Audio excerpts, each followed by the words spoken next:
quiet, you. Well, hello, Rudy. Is your father in today? No, sir, Mr. Cuthbert. He left me to close up. Do you know if the 6 o'clock, if the 5:30 train has been along yet? That was the 6 o'clock that just left. But there was a passenger dropped off for you at the 5:30. She's waiting out there on the bench. She? Yes, sir, Mr. Cuthbert. There's more scope for imagination there. It's a boy I've come for. Guess there's some mistake. Miss Spencer said you and your sister would be here presently to pick her up. But... Well, she's the only orphan we got. I don't understand. My dad says I've got to close up. Maybe you should ask the girl. Oh. I suppose you're Mr. Matthew Cuthbert of Green Gables? Well, I was beginning to think you weren't coming for me, and I started to imagine all the horrible things that may have prevented you. I made up my mind that if you didn't come for me tonight, I'd stay in that big wild cherry tree down the track. I wouldn't be a bit afraid. Sorry I was late. The buggy is right over here. Give me your bag. Oh, I can carry it. It isn't heavy. It has all my worldly goods inside it, but it isn't heavy. Mrs. Spencer said that it was an 8-mile drive. Mrs. Spencer said that Miss Cuthbert would probably be with you. Well, Marilla's at home getting things ready for the... Oh, Mr. Cuthbert, isn't it wonderful that I'm going to live with you and your sister and belong to you? I've never belonged to anyone. Well, not since I can remember. I don't suppose you were ever an orphan in an asylum, but it's worse than anything you could ever imagine. well, I don't know. I've never thought about it. Oh, Mr. Cuthbert. Right now, I feel pretty near perfectly happy. But I can't be perfectly happy because, what color do you call this?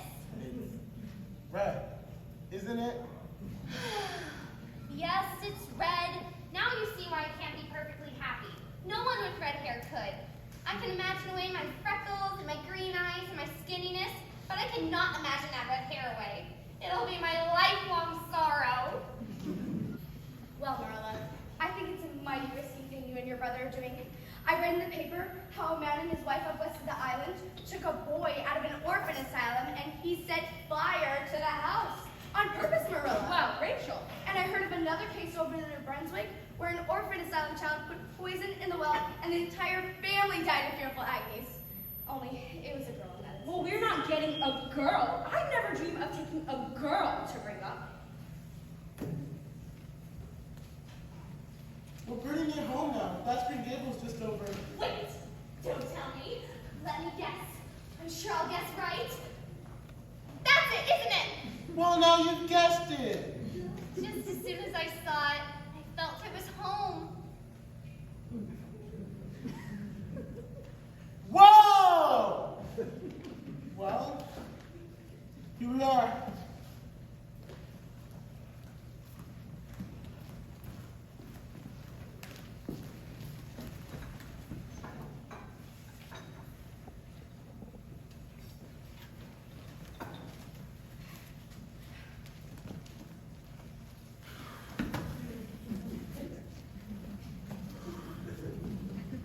Matthew Cuthbert, who's that? Where's the boy? There wasn't any boy. There was only her. There must have been a boy. We sent word to Miss Spencer to bring a boy. Well, she didn't. She brought her. I had to bring her home, Marilla, no matter where the problem came in. Well, this is a pretty piece of business. You don't want me? You don't want me because I'm not a boy? Oh, I should have known. No one ever did want me. There's no need to cry about it. Oh yes, there is need. This is the most tragical thing that's ever happened to me. Well, don't cry about it anymore. We're not going to turn you out of doors tonight. You'll have to stay here until we can investigate this affair. Tell me then, what's your name? Could you please call me Cordelia?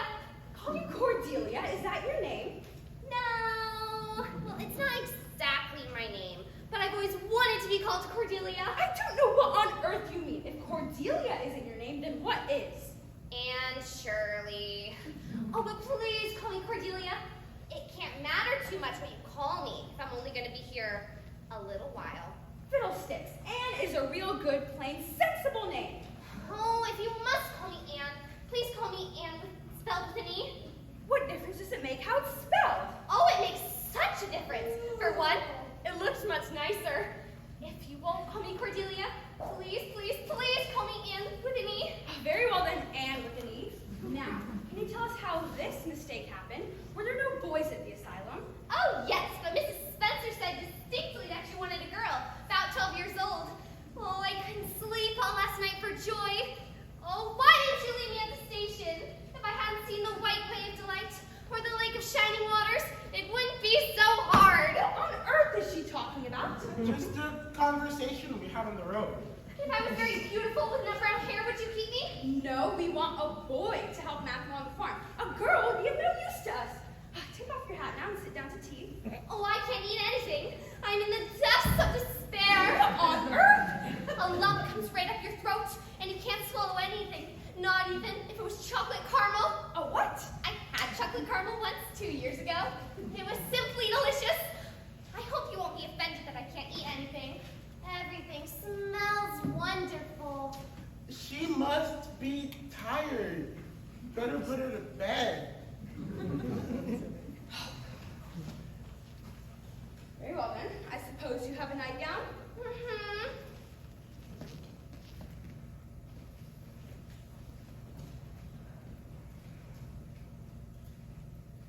Good night then. How can you call it a good night when you know it must be the worst night I've ever had?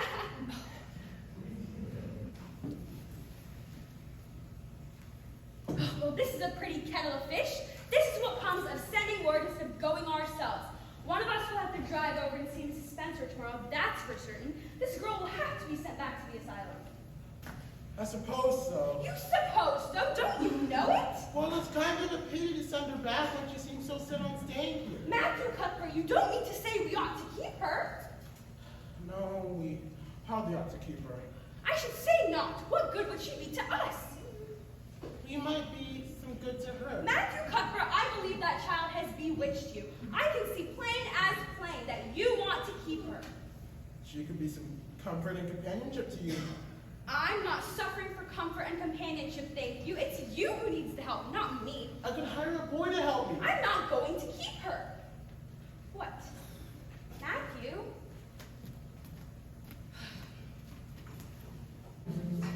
Well, you washed those dishes right enough, I'll give you that. Thank you. The world doesn't seem like such howling wilderness as it did last night. I am glad it is a sunshiny day, because it is a lot easier to bear up under a sunshiny day than a rainy one. I do feel I have a great deal to bear up under, although I do like rainy days real well, too. Oh, for pity's sake, hold your tongue now. You talk entirely too much for a little girl.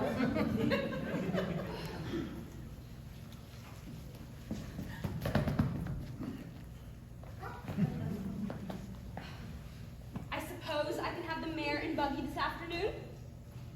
I'm going to take Anne over to Mrs. Spencer's and settle this thing. She'll probably make arrangements to send her back to Nova Scotia. What? There is nothing more aggravating than a man who won't talk back. Oh, I think he's lovely. He didn't mind how much I talked. I felt he was a kindred spirit from the moment I saw him. You're both odd enough, if that's what you mean. Sit down there now till Matthew comes. Don't you have any piecework to do, or mending? Idle hands. Now, since you're obviously bent on talking, you might as well talk to some purpose. Tell me what you know about yourself. Could I please tell you what I imagine about myself? No, I don't want any more of your imaginings. You just stick to bald facts. Where were you born and how old are you? Oh, well, I was 12 in March, and I was born in Bolingbroke, Nova Scotia. My parents were Walter and Bertha Shirley, and they were both teachers at the Bolingbroke High School. Aren't Walter and Bertha lovely names? I suppose it doesn't matter what a person's name is as long as he behaves himself. Oh, well, I don't know. I read a book once that said a rose by any name would smell just as sweet as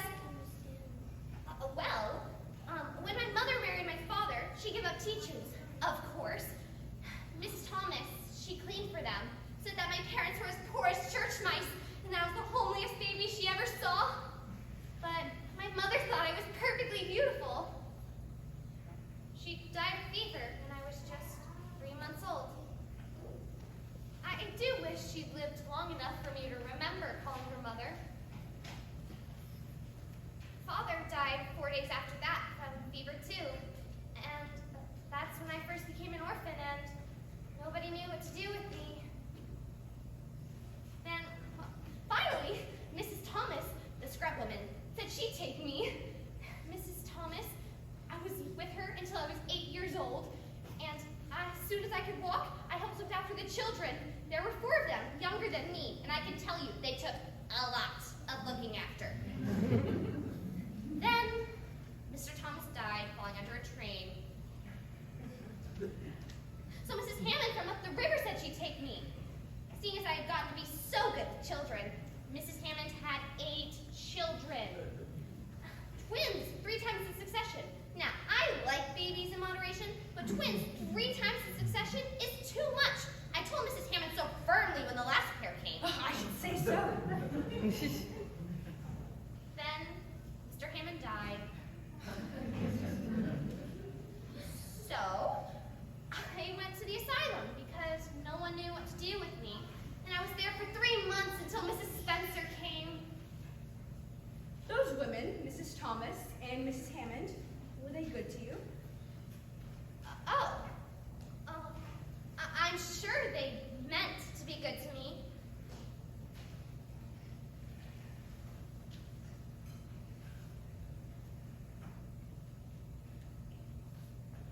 Oh, isn't it wonderful? What? That big cherry tree. I saw the corner of her from out of my window, and I've named her the Snow Queen. Isn't she radiantly lovely? She blooms as if she really meant it. Oh, for pity's sake, hold your tongue now. Well? Little Jerry Buer from down the creek was here this morning. I told him I guessed I'd hire him for the summer.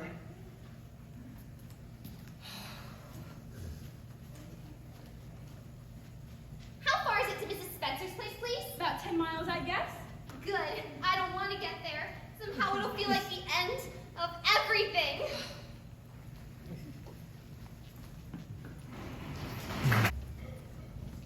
I'm so sorry about the noise, Miss Cuthbert. And of course, I'm dreadful sorry about the mistake. Richard's daughter Nancy is a terrible, flighty thing. She said particularly that you wanted a girl. But I don't think you'll have to send her back. Mrs. Peter Blewett from down the street was complaining this morning that what she really needed was a little girl like Anne to help her. Mother! Excuse me. Anne, go sit in the buggy. She's got such a large family, you know, and she keeps losing the girls she hires to help. Mother! Peter Blewett's wife, I wouldn't give a dog I like to that woman. I don't much fancy her style myself, but it's either that or keep her ourselves. Yes.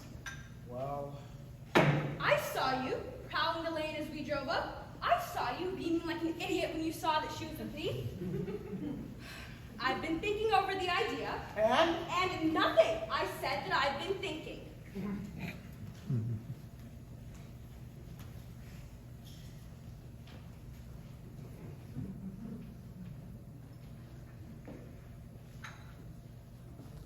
Oh, Marilla! Did I really hear you say you were thinking of letting me stay here at Green Gables? Yes, you did hear me say just that and no more.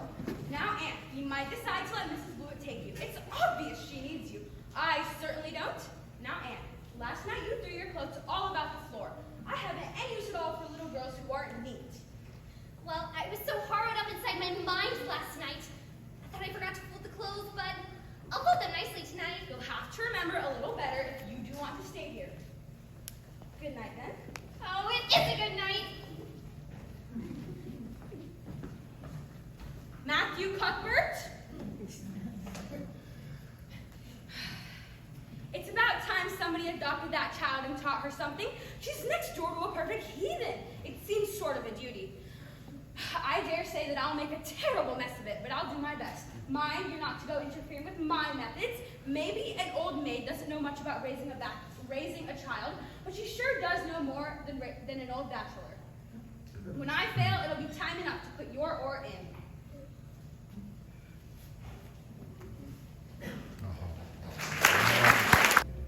Please, please, please, please, Miss Cuthbert. I suppose I might as well tell you, Matthew and I have decided to keep you. That is, if you'll be a good little girl and show yourself grateful.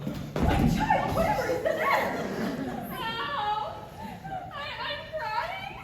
I can't think why. I'm so happy. I suppose it's because you're all excited and worked up. Sit down here now and try to calm yourself.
Oh, it seems impossible for you to stop talking if you've got anybody to listen to you.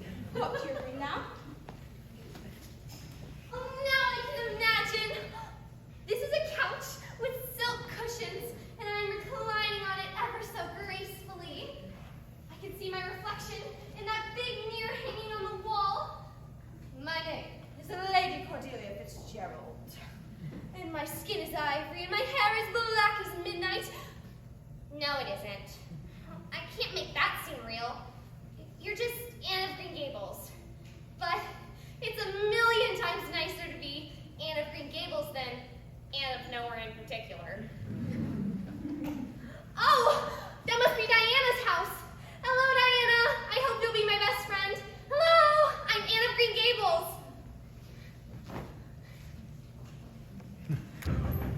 Marilla? Rachel, come in. Well, Marilla, I think it's a mighty foolish thing you're doing. A risky thing, that's what. Bringing a strange child into your house. Oh, I will admit I've had some qualms about it myself. Couldn't you have just sent her back? Well, now, Rachel, I suppose we could have, but Matthew took a fancy to her, and she's a real bright little thing. It's only a week now, but the house seems like a different place already. It's a great responsibility you've taken on yourself. And with no experience with children. I appreciate your concern, Rachel. Now, I don't suppose you really just came over to see me. And, Yes, Marilla? Well, they certainly didn't pick you for your looks. Oh, she's awfully skinny, Marilla. Lawful heart, did you ever see such freckles? Ugh, and hair as red as carrots. Come here, child. I hate you. Ugh, I hate you. I hate you. I hate you. How dare you call me skinny and ugly? How dare you say I'm freckled and red-headed? You are an impolite, unfeeling woman. Anne, how would you like to have such things said about you? How would you like to be told you're fat and clumsy and don't have a spark of imagination inside of you? and Shirley, that is quite enough. Go up to your room now and stay there until I come up. Did anybody ever see such a temper? You should have twitted her about her looks, Rachel. Marilla, you don't mean to say. No, I'm not trying to excuse her behavior. She's been very rude, and I will give her a good talking to. But we must make allowances. She's never been taught what is right, and you are too hard on her, Rachel. Well, I see I'll have to be very careful of what I say after this, Marilla, because the fine feelings of orphans brought from goodness knows where need to be taken into consideration before anything else.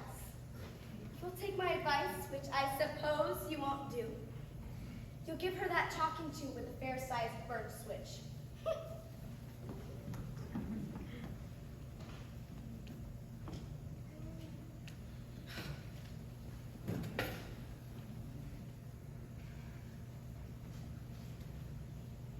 Well, you made a fine exhibition of yourself. I dare say that Mrs. Lynde was exactly right. She's much too outspoken, but that's no excuse. She was a stranger and an older person and my visitor. You were rude and saucy, and you must go to her and tell her that you are very sorry and you have repented for your actions.